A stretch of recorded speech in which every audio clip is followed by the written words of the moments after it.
नमस्कार शेतकरी मित्रांनो, कृषी महाविद्यालय बारामतीच्या आम्ही कृषी कन्या ग्रामीण कृषी कार्यानुभव कार्यक्रमाअंतर्गत आपण सोनवडी सुपे येथे आहोत।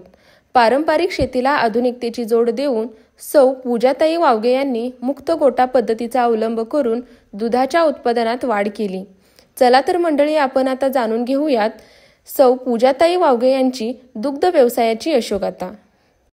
नमस्कार ताई, आम्ही इतका छान गोटा पाहत आहोत, तर या गोट्याची सुरुवात तुम्ही कशी आणि कुठून केली? आम्ही 2014 पासून केली आणि आधी जुना होता, थोडासा लहानच होता। त्याच्यानंतर वाटलं की आपण वाढवू शकतो गाया, म्हणून नवीन गोठा नवीन जागेत सुरू केला चांगल्या पद्धतीने, म्हणजे जेणेकरून गाया लात वगैरे मारणार नाही अशी सगळी व्यवस्था केली व्यवस्थित। तर ताई, अगोदर तुमचा पारंपरिकच गोटा होता, मग तुम्ही हा पारंपरिक गोट्याच्या ऐवजी आधुनिक गोटा, हा मुक्त गोटा का अवलंबला तुम्ही? त्याच्यात म्हणजे त्रास कमी होतो, म्हणजे कष्ट कमी लागतात, गायांची म्हणजे व्यवस्था व्यवस्थित राहते, गाया अशा म्हणजे भरत नाही, त्यांना पाहिजे तसं मोकळं वातावरण मिळतं। बंदिस्त असल्यामुळे त्यांना कसं जेव्हा आपण सोडू तेव्हाच त्या जातात, असं म्हणजे त्या मोकळ्या हवेत फिरत राहतात व्यवस्थित आणि रोग प्रतिकारक शक्ती वाढते आणि रोगाला बळी पडत नाही। बरं ताई, मग आपण इतका छान गोटा बघतोय, तर याच्यामध्ये कोणत्या जातीच्या गायी आहेत?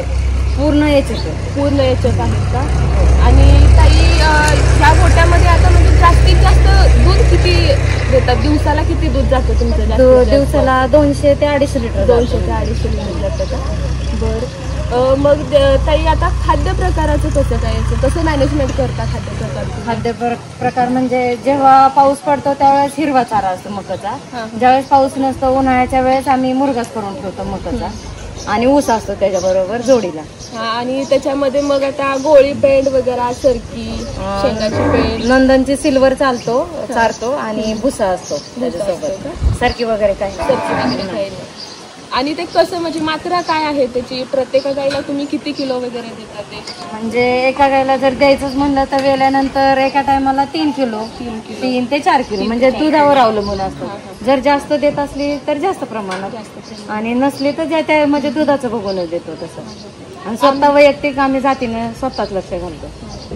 आता आम्ही इथं बघतोय छोट्या छोट्या कालवडी पण आम्ही बघतोय इथं, मग त्या कालवडी तुम्ही तुमच्या इथंच तयार करता आणि त्या कालवडी म्हणजे बाहेर कुणाला विकता का ह्याच गोठ्यामध्ये ठेवता तुम्ही? ज्यावेळेस आम्हाला वाटतंय ना आमच्या गाया भरपूर झाल्यात बास, मग आम्ही त्या कालवडी विकतो किंवा जुन्या गायी काढतो आणि पहिला रू कालवडी ठेवतो घरी। शक्यतो तो पहिला रूच ठेवतो, जुन्या गाया विकून टाकतो, नवीन आपलं नवीन ठेवत नवीन।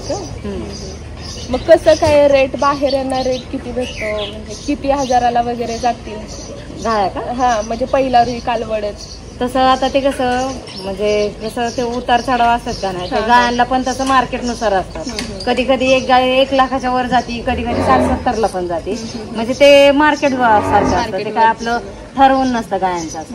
त्यामुळे कसं आहे, कधी कमी जातात कधी जास्त जातात, तसं सांगताच येत नाही कोणाला। आणि ताई, आता एवढा मोठा गोठा आहे तुमचा, याचं डिसीज मॅनेजमेंट म्हणजे रोगाचं तुम्ही कसं काय मॅनेजमेंट करता इथं? म्हणजे कसं आता लहानपणापासून आणि आम्ही स्वतः करतो त्यामुळे लक्षात येतं कुठली गाय चुकली, मग चेहरा बघून किंवा ती खात नाही त्याच्यानंतर लक्षात येतं, मग त्यानंतर फोन केला की डॉक्टर येतात, डॉक्टर ट्रीटमेंट करून जातात। डॉक्टर इथं सोनवडी सुपेतलेच का? नाही, जळगावचे। तर ताई, आता ह्या गोठ्यामध्ये सद्यस्थितीला दूध देणाऱ्या गायी किती, नंतर कालवडी किती आहेत आणि गाभण किती आहेत टोटल? आता दूध देणाऱ्या गायी म्हणलं तर 15-16 आहेत, म्हणजे त्यात कसं गाभण राहतात, देतात, म्हणजे त्यांचं चालूच राहतं। आणि गाभण आता सध्या 5 कालवडी आहेत, 6वा-7वा महिना किंवा 5वा महिना असलेल्या, आणि अशा दूध पिते म्हणजे अशा मध्यम 7-8 आहेत, म्हणजे ते कालवडी ठेवतो, जुन्या गाया आम्ही विकत राहतो।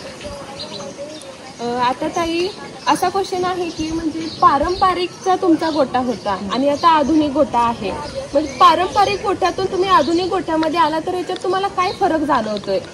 कष्ट कमी पडतं, मेहनत कमी अजून, आणि गायांना मोकळं राहायला मिळतं, त्यांनी रोगप्रतिकारक शक्ती वाढते आणि त्या रोगाला बळी पडत नाही, शक्यतो जास्त आजारीच पडत नाही। महाराष्ट्रात आपल्या इतक्या साऱ्या प्रजातींच्या गायी आहेत, तर तुम्ही ही याच्यातच का निवडली? याच्यातच काय निवडली त्याचं कारण आहे की आम्ही बँगलोर जातीच्या गाया आणल्या होत्या, पण त्यांना इथलं वातावरण सूट झालं ना, त्या सारख्या आजारी पडायच्या, कुठं मस्टाडीज हो, गोचिड ताप हो, त्याच्यामुळे ती आम्ही विकून टाकली आणि याचे वस्तू ठेवले.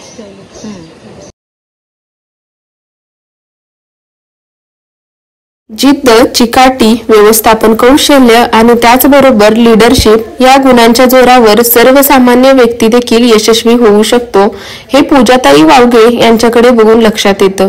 मुक्त संचार गोटा हा किती लाभदायी आहे हे पूजाताई यांनी योग्य प्रकारे स्पष्ट केलं. त्याबद्दल पूजाताई वावगे यांचे खूप खूप धन्यवाद.